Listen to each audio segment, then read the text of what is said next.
Joining me now, right here on set, my dear friend Kellyanne Conway, former counselor to President Trump, Fox News contributor. So he's right about this. I mean, here's the interesting thing. 4% growth in the third quarter, which ended September. It was 3.8 in the second quarter, which is pretty remarkable.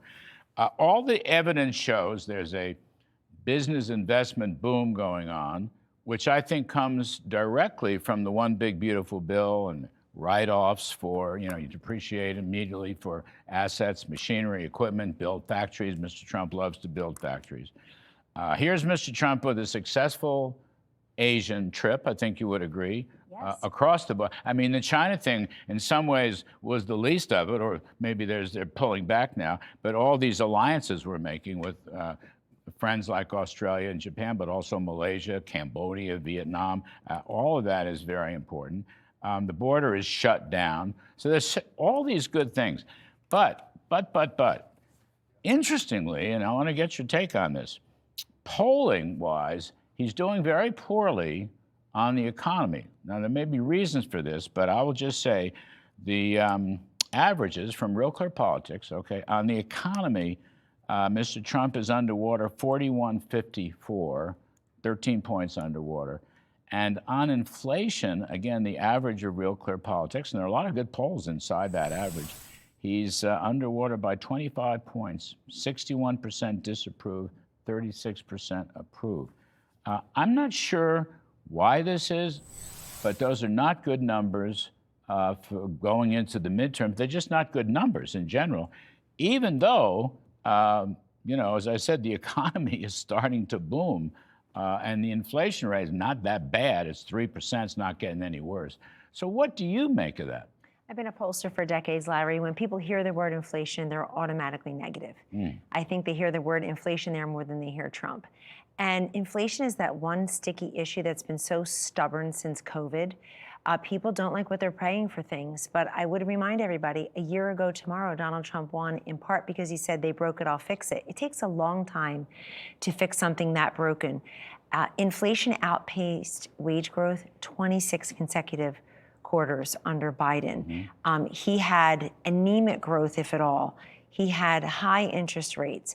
And people say, why is she talking about Biden? Because Trump was elected to fix a lot of the nonsense, fix what was broken, but also tackle what they ignored, whether that's supply chain shocks, whether that's a corporate tax rate, whether that's stop spending money we don't have on things we don't need and don't align with our values like DEI and ESG and BLM and CRT and a bunch of nonsense. So I think for the president and his team, when he goes out and he explains what it means to the average small business owner or household when he gets trillions of dollars in direct foreign investment, historic direct foreign investment from foreign countries, when he comes back with all these trade deals in the kitty, ready to go, Japan, Korea, looks like China now, certainly the UK, EU, earlier on, India, we're still waiting on you. But he keeps on logging these trade deals, and that's significant, but you got to tell people how that affects them. What will it do to everyday prices? Look, there's also, AAA says that we're going to have gas prices down for the first time under $3 since 2021. So to your point, macro, the signs are definitely there, but micro is where inflation lives. Is there a and Biden? Microeconomic issues, I think this White House is so great about communicating so many things, and they want to draw a nexus plainly between One Big Beautiful Bill, what that does for employers and not just individuals. We all know about no tax on tips, overtime, Social Security, doubling the tax credit for child tax credit. We know about all that. What people don't know, and in our polling they love to hear about, is what you just laid out. The expensing, the inventory investments. The manufacturing stuff, factories, facilities. So yes. I'm surmising here, because again, I personally favor the policies. I think he's done a very good job. Excellent. But I don't think his staff is helping him to market this, and he himself may have to take a stronger role, as you suggest. There is, as you noted, a Biden hangover, okay? Yes. It's a hangover.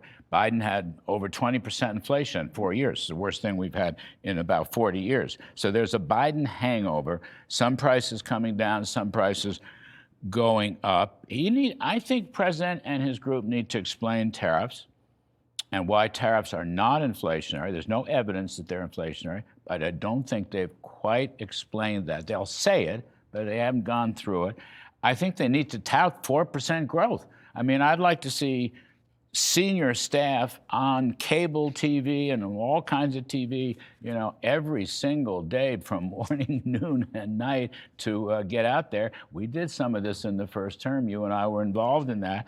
I'd like to see the vice president out there on the economy. Haven't seen much of him on that. In other words, besides the president, he can't do everything all the time. I think they've got to sell it. They've got to market it. It's not Biden. And these are new policies, and look at the results. But they're not this. So people are assuming that the status quo ante is still around and they're getting clobbered in the polls. And that can't be good. So I love that James Blair, the Deputy Chief of Staff, just came on and did that. I see Scott Besson on TV all the time. He's one of the Lots best, of folks. Blair. He's one of the best, if you ask me. He is excellent. Yeah. And he did a great job answering your questions about the economy and about the shutdown. But I also think knitting it into the president's current agenda, creating that nexus between their policies, the America First policies, and what it means to your pocketbook and your personal liberties. That's always a challenge. I think the border, ironically, the border was easier to do it, to finish and communicate. Ending a war is easier to finish and communicate. You pick up the phone, you talk to another leader, you get together, you sign a document. The border, you shut it down. You tell the drug cartels, we're after you now. You tell the president of Mexico and others, we're sealing it up. Here it comes. Inflation is stubborn and sticky in a way. One big beautiful bill.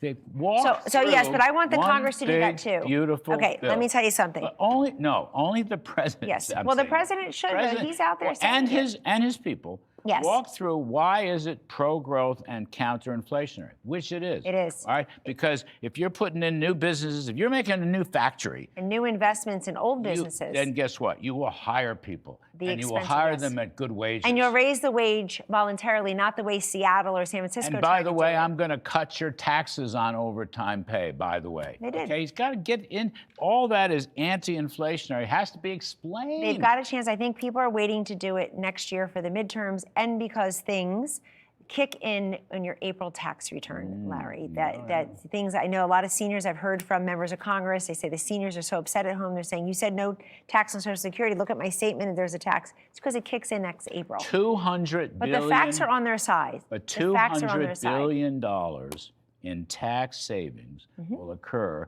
when the IRS withholding is changed in January. Yes. We should talk about that. We should talk about Larry, last point I want to make, it takes a while for things to come to roost. We know that from the first term. It wasn't until 2019 that you and I were out in the TV saying... They need more Kudlows and they need more Kellyannes. We're doing just fine. We got a great team there. And beginning, you're right, beginning I with the think president. they have a great team, but I don't think they're energetic enough selling his plan. I don't. I'm just going to say I think one big beautiful bill They're friends of ours. They're good people. They're I don't very like working families tax cut. That's right. I'm against that That's rebranding. right. I've made that clear. That's right. But that was a one big beautiful bill is beautiful because boom, boom, boom, boom. It's not hard. It's not hard. You know what? You have to also trust the public that they understand. They can accept the truth, the transparency, the facts. You go granular. I think that we lost in 2022 many places that we should have won Senate seats and the House because they never finished their sentences. They said inflation, Biden, Kamala, education. You've got to finish your sentences. We, the American people, are smart. We can take it. We want solutions. One big beautiful bill. Thank you, Kellyanne Conway. You got it. One big beautiful Kellyanne Conway.